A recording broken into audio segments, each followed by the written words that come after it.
Assalamualaikum warahmatullahi wabarakatuh. Selamat pagi teman-teman semuanya. Bagaimana kabar kalian hari ini? Tentu baik ya. Baik teman-teman semuanya. Kita akan melanjutkan materi kita, yaitu bab yang ke-8. Yang minggu kemarin kita sudah belajar tentang gaya gravitasi atau dua benda gaya bermassa, gaya tarik-menarik, atau percepatan gravitasi. Nah, hari ini kita akan melanjutkan materinya. Tapi sebelum itu, saya ingin bertanya, ketika di malam hari, apa yang sering kalian lihat? Ya, selain ada bulan, ada bintang, kemudian ada awan ataupun mendung, kalian pasti juga pernah melihat suatu benda langit yang pergerakannya itu tidak sama atau berbeda dengan bintang-bintang. Nah, benda langit ini kita sebut dengan planet. Planet, kita akan pelajari tentang benda langit ini, yaitu planet. Seperti yang sudah kalian pelajari dulu, di sistem tata surya Bima Sakti itu totalnya ada 8 planet dan 1 bintang, di mana bintang itu adalah yang sering kita sebut dengan matahari. Kemudian yang bagian planet-planetnya ada 8, yaitu yang pertama Merkurius, Venus, Bumi, Mars, Jupiter, Saturnus, Uranus, dan Neptunus. Nah, jadi hari ini kita akan belajar tentang bagaimana planet-planet ini kok bisa bergerak, mungkin gerakannya itu bentuknya seperti apa.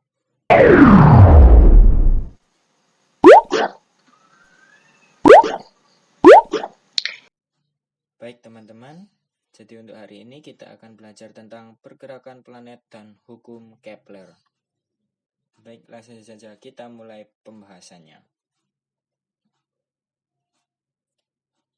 Dahulu kala itu banyak ilmuwan yang mengasumsikan atau berpikir tentang bagaimana sih planet itu bergerak.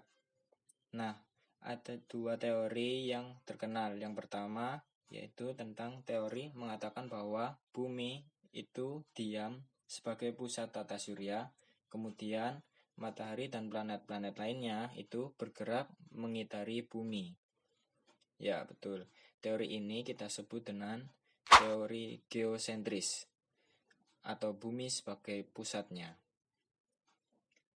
Sedangkan teori kedua itu sering disebut orang dengan heliosentris, di mana matahari itu sebagai pusatnya dan planet-planet itu mengitari matahari, seperti ini. Nah, ada satu kesamaan nih tentang teori-teori yang disebutkan tadi. Kira-kira apa? Ya, persamaannya adalah bentuk lintasan dari orbit planet-planet itu. Bentuk lintasannya adalah lingkaran. Akan tetapi, menurut model-model asumsi bahwa orbit lintasan adalah lingkaran, ini akan sangat sulit untuk menjelaskan kondisi planet. Seperti planet tetangga kita, yaitu Mars. Nah, sehingga pada tahun awal abad ke-16, ada seorang ilmuwan yang bernama Johannes Kepler itu mengusulkan suatu model dari orbit lintasan planet, di mana orbit lintasan planetnya tidak berbentuk lingkaran, melainkan berbentuk elips. Elips, jika kalian cermati gambarnya, elips itu hampir mirip lingkaran, hanya saja bagian tengahnya itu seperti lempeng atau gepeng, dan ujung-ujungnya itu ditarik lebar.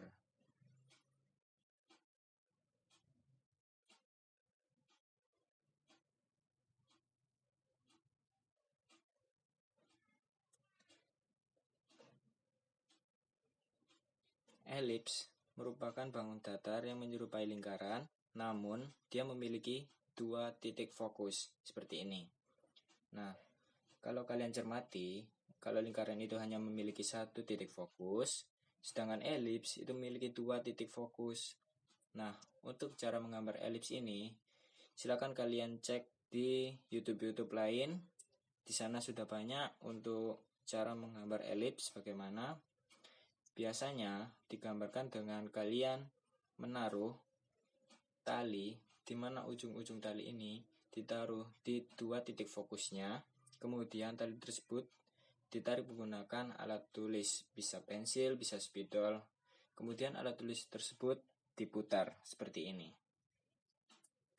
Kemudian Johannes Kepler ini menyentuhkan hukum pertamanya, di mana hukum 1 Kepler ini berbunyi seperti ini, yaitu semua planet bergerak pada lintasan elips mengitari matahari dengan matahari berada di salah satu fokus elips. Sehingga jadi seperti ini ya, di mana matahari itu berada di 1 titik fokusnya. Kemudian planet mengitari matahari dengan orbit berbentuk elips. Nah, kemudian titik fokus yang lain adanya apa? Nah, sementara ini para ilmuwan sepakat bahwa titik fokus yang lain itu tidak terdapat benda apapun. Hanya terdapat benda matahari atau bintang matahari di salah satu titik fokus. Pada bangun datar elips, ada satu istilah yang kita kenal sebagai eksentrisitas. Eksentrisitas ini menunjukkan bentuk lonjongan dari elips tersebut. Nah, nilainya berkisar antara 0 sampai dengan 1, di mana eksentrisitas ini semakin kecil, mendekati 0, maka bentuknya hampir mendekati lingkaran. Sedangkan jika eksentrisitasnya sangat besar atau mendekati 1, maka bentuknya akan sangat lonjong seperti ini. Nah, kebanyakan planet-planet di sistem tata surya kita itu eksentrisitasnya itu mendekati 0, sehingga bentuknya itu hampir menyerupai lingkaran tapi belum lingkaran persis. Selanjutnya yaitu tentang hukum 2 Kepler. Hukum 2 Kepler berbunyi, suatu garis khayal yang menghubungkan matahari dengan planet menyapu luas juring yang sama dalam selang waktu yang sama. Jadi, seperti ini. Ketika ada 2 planet yang sedang mengitari matahari, kemudian ketika kita tarik garis antara matahari dengan planet itu seperti ini, nah, dalam selang waktu yang sama, dia akan menyapu luas juring yang sama. Ya, yang ini dengan yang ini ya. Yang di sini sampai dengan di sini itu membutuhkan waktu yang sama. Ketika waktu yang sama ini ternyata luas juring atau yang pertama A1 dengan luas juring A2 itu besarnya sama, sehingga diperoleh A1 sama dengan A2.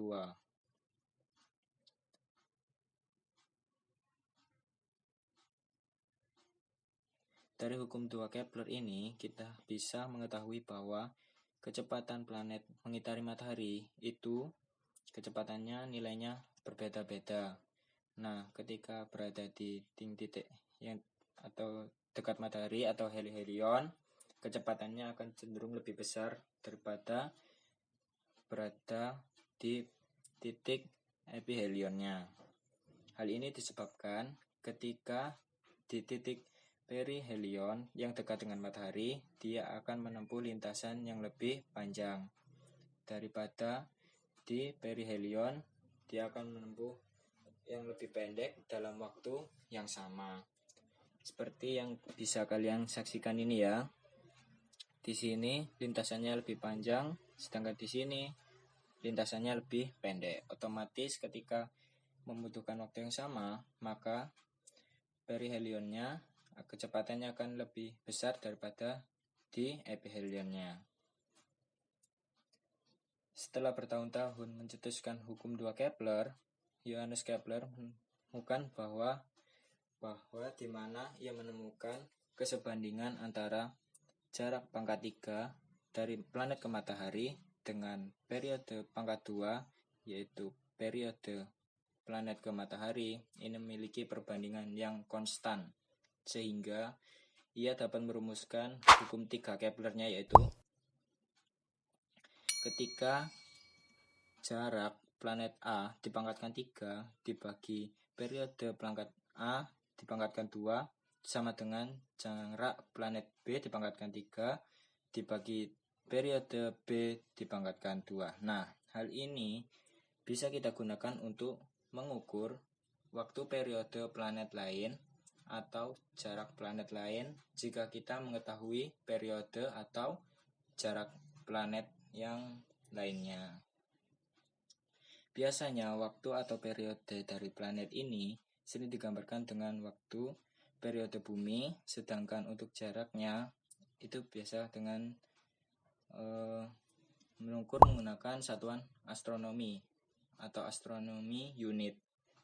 Satu astronomi unit atau satuan astronomi ini sama dengan jarak antara bumi ke matahari, yaitu rata-ratanya sekitar 150 juta kilometer.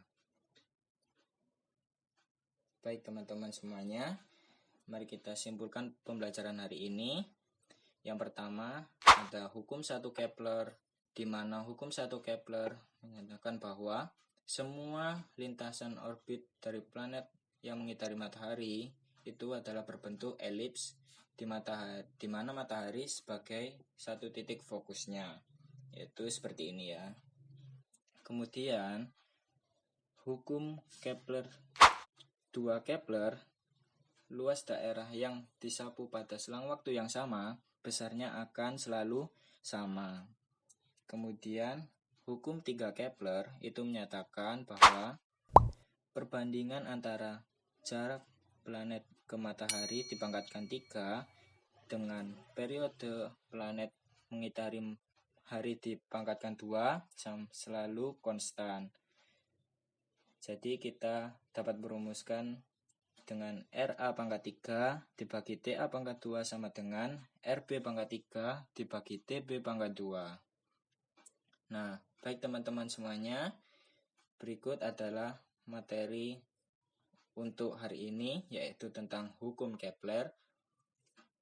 Kemudian untuk latihan soal, kalian bisa simak untuk yang selanjutnya.